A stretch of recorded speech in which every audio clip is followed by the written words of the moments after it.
Welcome to the third episode in the Around the Ground series, a vodcast brought to you by Groundhopper Guides. My name is Brian Reinhardt, and joining me today to talk all things Italian is Paul Gerald, owner and founder of Groundhopper Guides. Paul, I just teased it, but after talking about the FA Cup in the first episode of the Around the Grounds vodcast and covering the Champions League last time out, we're switching it up today. We're going to pick out a specific country that would just be an elite place to visit, both as a football fan and, of course, as a tourist. Now, this afternoon is working on some notes for today's podcast. I visited 11 countries in Europe, but I have not made it over to Italy, but it's on my list. I know you've been to Italy. Come on. What cities and regions have you been to over in Italy? Gosh. Well, let's see. I've been to games at Napoli, in Naples. I've been to both the clubs in Rome. I've been to Florence. I've been to Fiorentina. Been to both the Milan clubs. Been to Juventus and Torino, which are both in the same city of Torino. Been to Atalanta, which is in Bergamo. Oh, also went to one in the fifth tier, one of the regional leagues in a city called L'Aquila in the province of Abruzzo, up in the mountains east of Rome. I was in town because it's a beautiful old city and it's got good hiking. And I went out to dinner and the guy had a little L'Aquila calcio flag on his wall, and I said, "Wait, is there a game?" And he said, "Yeah, tomorrow." I said, "Okay." So yeah, Cool. so that was my blog post on the website there. Okay. So, but I've also been, just as a tourist, I've spent a lot of time around Tuscany, and I have I'm a big hiker, so I've been up in the Alps quite a bit too. Perfect timing of the taping of this episode. I live in North Carolina. It was 17 degrees when I went to the gym this morning before work. So people, I'm sure, are starting to plan their getaways. They want to get to better weather. They just want to get out of work. There's no wrong answer here. This might be a stupid question, but when's the best time to go to Italy? Well, spring is beautiful. Spring is just out of control beautiful. And, and then in summer, like in England, summer, there's really not games, June and July. August can be quite hot, but after that, up until, October or November, it's beautiful again. And even in the winter, the northern cities can get pretty chilly, but winter in Rome and in Naples, not a problem. It's beautiful. So yeah, just almost any time. And in fact, there's probably not, since we most of the time we're talking about England. I can't imagine there is a time of year when the weather in Italy is not better than the weather in England. It's just a universal weather and food and just general cheerfulness. Yeah, Italy's better.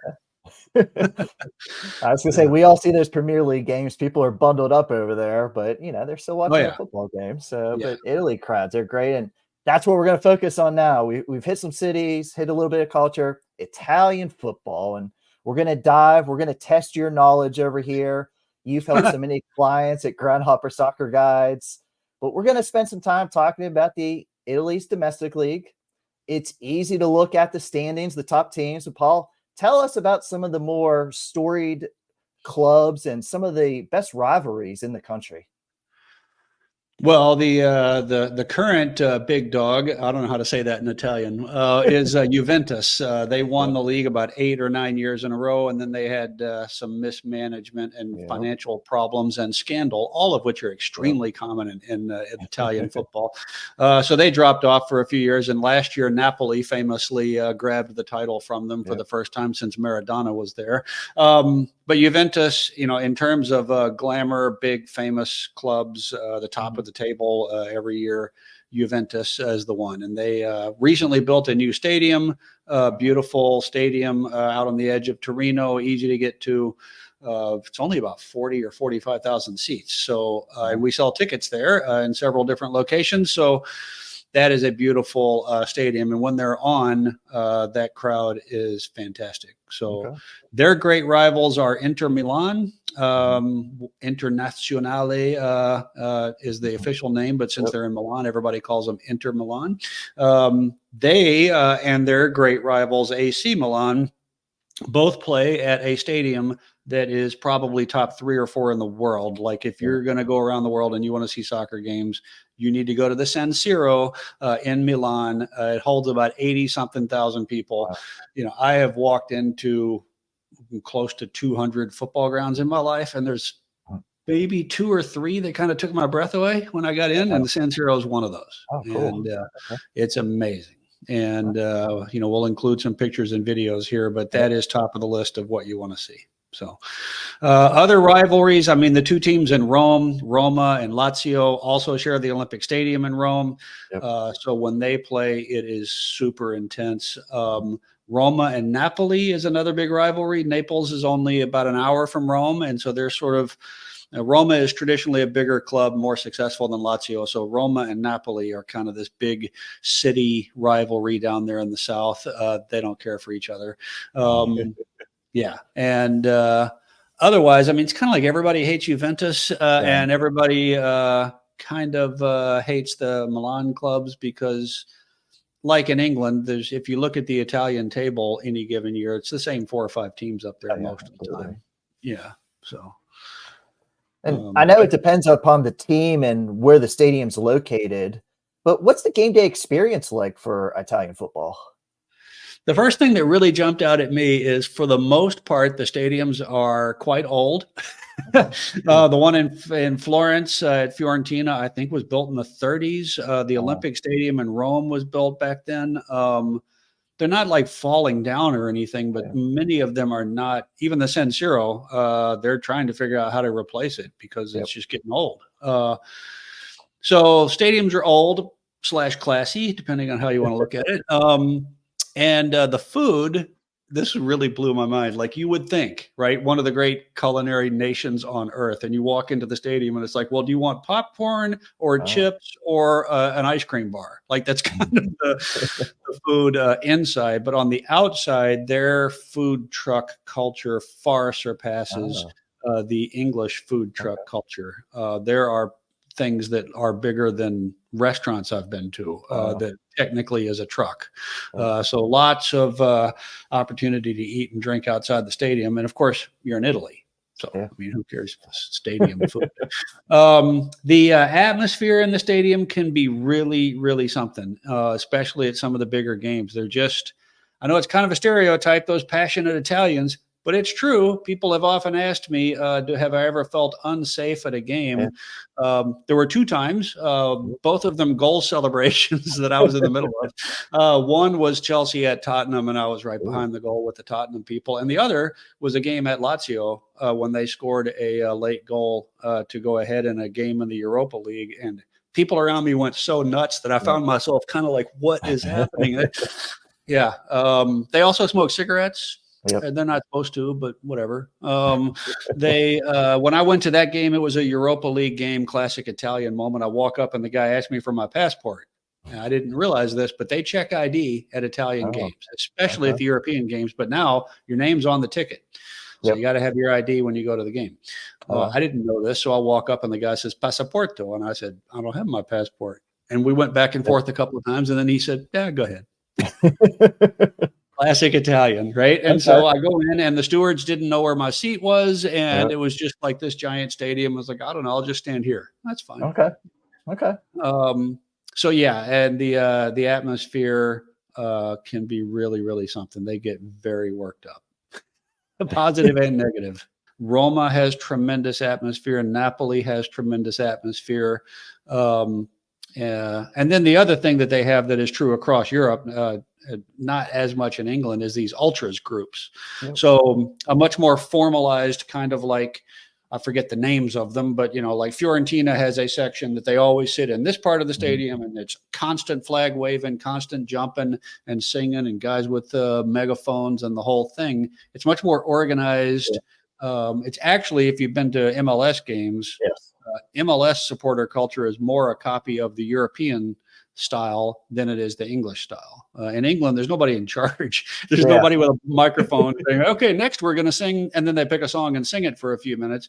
That's what they tend to do in Europe. So in Italy, lots of flag waving, lots of, and another key word is giallo. That means yellow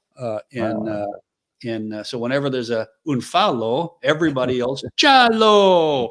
If it's a foul on the other team, of course. Okay. So. I was going to say U.S. soccer national team. It reminds me of being over in Italy too, with the people leading the chants, the flags, Yeah, and what all are they that. called? The American Outlaws or Yes, the something? Or American Timbers Outlaws. Army here in Yep. Portland, that kind of thing. Those don't exist in England. Okay. There's singing, but it's just much Yeah. more spontaneous. Here's a great story about Juventus, by the way. One of their all-time great legendary players back in the 50s and 60s was actually British and had played previously at Leeds United. Okay. And John Charles, I think, was his name. And if I got that wrong, the Leeds people will let us know. But they had a fire at the stadium, I think, and they needed money, so they sold him to Juventus, and he was like this giant of a guy who never got a yellow card in his career, and so he was known as the gentle giant over at Juventus and became a legend.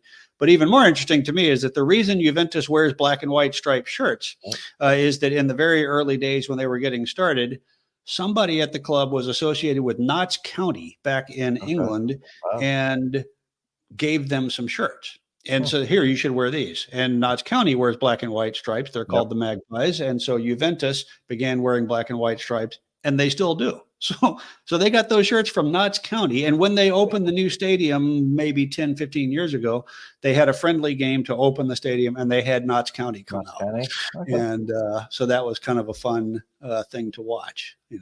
They beat them, of course, but I think Notts County scored a goal. I can't remember, but these things are fun. So I'll have to look that one up. Okay. Yeah. So yeah, really, soccer in Italy, for some people, it will be the reason that you're going. People want to go to the San Siro. They want to see Roma play at the Olympic Stadium. They want to, go to Juventus or whatever. But it's also like it's spring break.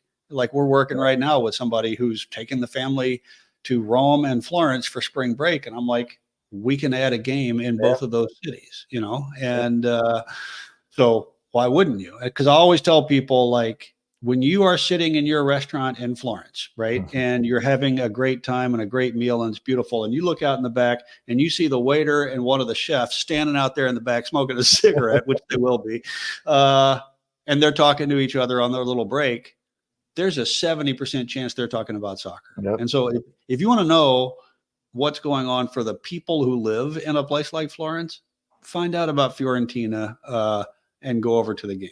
I mean, I once went to a game there and was impressed with one of their midfielders. And the next day when I went to the airport, me and the cab driver spent 25 minutes talking about that guy's game. Wow. Just because that's what people know about,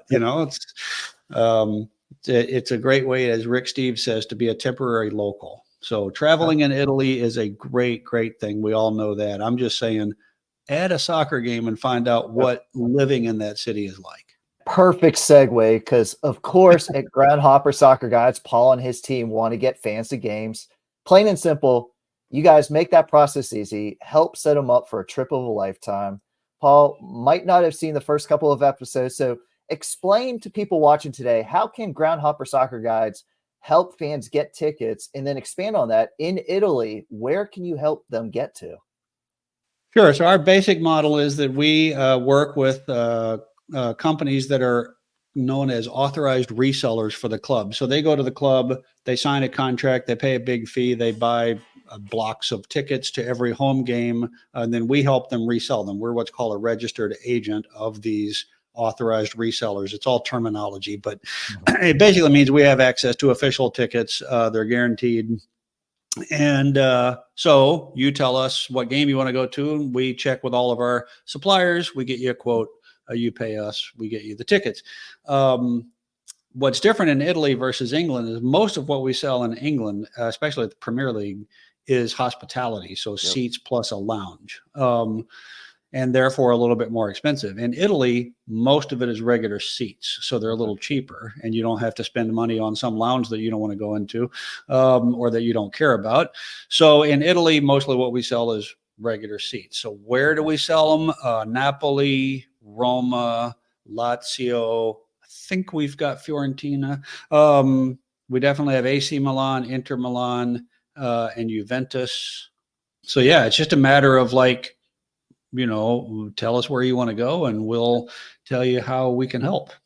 Pretty Okay. simple, Gonna get you out of here on this. You have a long weekend. What is your travel itinerary for a long weekend in Italy? Where are you going? That actually raises an interesting point because, as in England and everywhere, when they announce the schedule, that's not really the Yep. schedule. True. So you'll look at the schedule and it'll be like, oh, everybody's playing at 5 o'clock on Sunday in Yep. Italy. Actually, they're going to play Friday night, Saturday, Sunday, and probably Monday night as well. The tricky thing there is they don't make that announcement until about a month before. So who's at home that weekend. You just don't know exactly when. But that's why it's nice that the trains are easy and we can still obviously sell tickets at that point. What I always look for, either Roma or Lazio is going to be at home. And same thing with Inter Milan and AC Milan. So if nothing else, go to Rome, go to Milan. That way you've seen the Olympic Stadium, you've seen the San Siro, you've seen 2 or 3 of the biggest clubs, in the country. And then after that, where do you want to go? I mean, if Juventus is at home, and especially if it's a big game, that's only an hour from Milan. Atalanta is very close to Milan. They're in a city called Bergamo. Fiorentina, I mean, it's in Florence. Why wouldn't you go to Florence? So, I would just sort of, but also, I think if people haven't been to Napoli, the city itself is just like, I described it as if Rome and Kathmandu had a baby. I mean, it is not like the rest of Italy, and there's no fan base like it. So you should, that would be my thing, is like, figure out when Napoli's at home, and then you're going to be an hour from Rome. So you'll see one of those others, and then just see who else is around. You can't go wrong. You're in Italy.